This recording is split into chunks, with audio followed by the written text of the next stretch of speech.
Hi, I'm Scott Wilson, Senior Pastor here at the Oaks Fellowship in Dallas, Texas. And I just want to talk for the next few minutes about teaching and preaching and that whole area of ministry for us as leaders and pastors.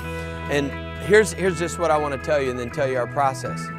It is way better for me to have a teaching team and a group of people helping me to put messages together each week than if I was doing it on my own. I used to be so stressed out all the time going, man, preachers, they're only as good as their last message, and each week going, Sundays come every week. I don't know what I'm going to do, how I'm going to do this and really make it good. It used to be a real stress.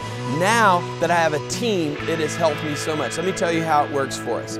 Every year in September, I'll have our teaching team, which is people on our staff that I think have giftings in this area. Many of them have their Master of Divinity and they know the Scripture and they're great speakers and teachers in their own right. They're on our team and they come in every September. We come over to the house. My wife makes pancakes for us to have a good time. And what they do is they come with their best ideas for series the next year.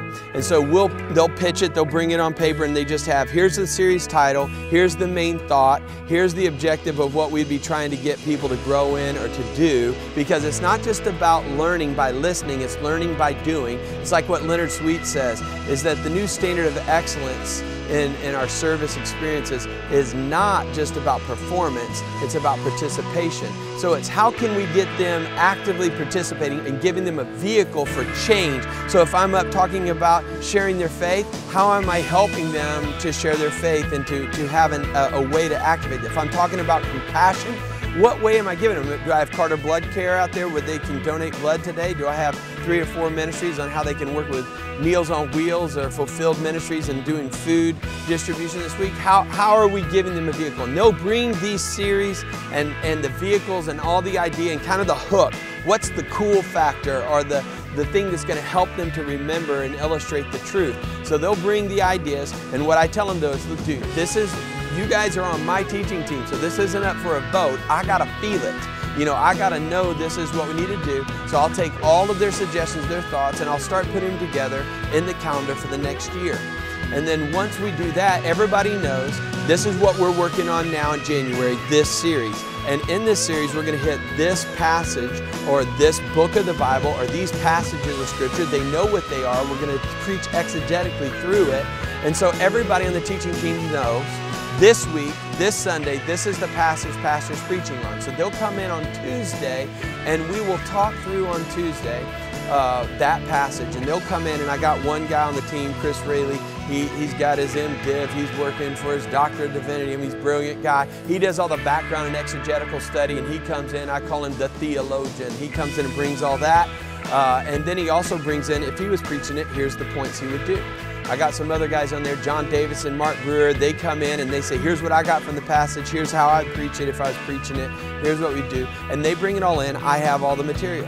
Then on Wednesday, I take the whole day, get up in the morning just in my office and just begin to pray through all their thoughts, the thoughts I had, everything going on. Just say, God, give me the outline of what are the points, what we're going to do, and how to put this together and what you want me to communicate.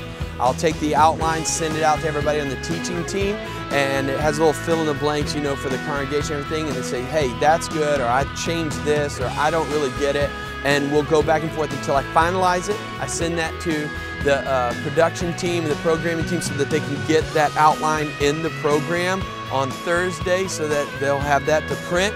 And then what I'll do is manuscript out and write out word for word everything that I'm going to say on the Sunday, so I can send that by Friday to everybody in the teaching team to read through, so they say, hey, it's clear, you need more illustrations, hey, I don't know that I really understand what you're doing here, or hey, you're repetitive here, it's too long, whatever, and they'll give me feedback.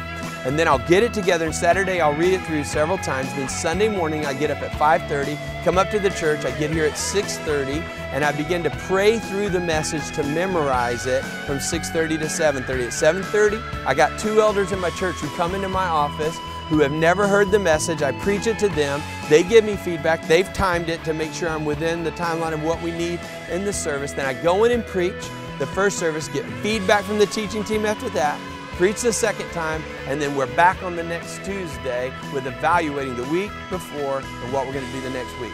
It's changed everything for me. Taking bad messages that would be to better and to be good, and good messages to great ones. So I hope that's helpful.